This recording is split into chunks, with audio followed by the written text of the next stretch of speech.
joining us for this edition of COVID on the Couch. Thank you. Tell us what's new in the testing criteria for COVID-19. Yes, well, there's been significant changes yesterday. The Department of Health and Human Services have updated the definition for testing for coronavirus. The key factors are that you must be symptomatic. The other area that they've included is that you are to have a fever or a chill, you are to be tested. If you have any respiratory illness, such as a cough, sore throat or difficulty in breathing, you are also to be tested. The Department of Health have actually broadened the screening criteria to pick up cases that may be out in the community. If you're looking at our stats, you'll find that there has occurrence of community-acquired coronavirus, so they're broadening their screening criteria to pick up how many are actually out there. So that's been a significant change, and I think that'll have ramifications for lots of organisations, especially with the influenza season coming up. That will increase the screening across the board. So just to clarify, does that mean anyone in the community who has a sore throat can be tested for COVID? That's correct. Or coronavirus? Yes. Yes. Wow, that's quite a big change, isn't that it? That is, and you must be symptomatic, and yes, if you've got any of those symptoms, yes, you are to be tested. And as I said, it's to actually identify the actual amount of the coronavirus that's out in the community. So for people like us, healthcare workers, is there any more specific criteria or exactly the same? Exactly the same. If you're unwell, you are not to come to work. Here at Kyabram, the expectation is that you notify your manager, obviously if it's after hours, who's ever deputising for them, and that you would be directed to one of the screening clinics, and the closest screening clinic at present is in Shepparton or Echuca. And so do people need to call, or can they just rock up there? You can just rock up there, so to speak, have your screening done.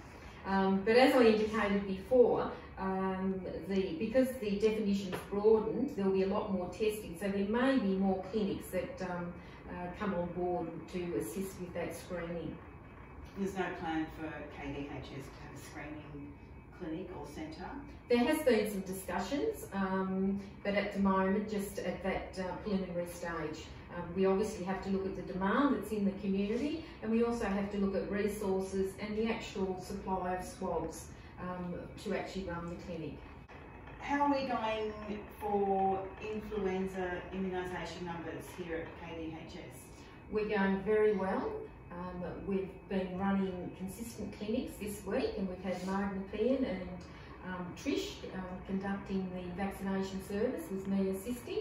We've done well over 100, so that's promising, but we've still got further to go, and we'll be publicising clinics and doing our roving service to the departments to ensure that we get 100% of our staff vaccinated. And you've got plenty of stock of vaccinations?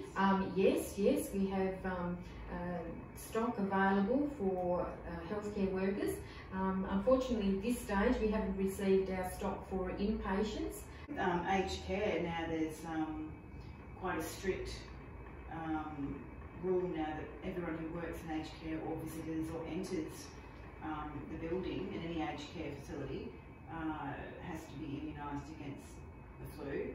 How do we know that people coming through the door have had their immunisation? Well, as we speak, there's actually correspondence that's been sent out to all family members of residents, informing them that they have to provide evidence to the hospital that they are immunised. And it's our obligation to actually keep that evidence, so that if it's ever called upon, that we can actually demonstrate that people that have come through the door have actually been vaccinated.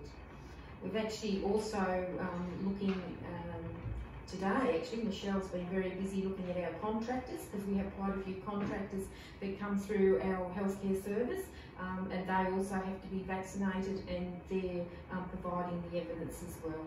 How are the residents going with the restricted visitors? And from all reports and feedback that she's getting, that the residents are coping very well, because they can only have visitors between 2 and 3 for 10 minutes, and there has been no reports of poor outcome from that, and I think the staff have stepped up to the plate in keeping the residents very busy in activities, so they're coping very well. I think there's a few theatre staff working over in Sheridan now. Yes, too, yes. Which would be a big change for them, and also a nice change for the residents. Yes, yes. How's your social distancing going? Excellent.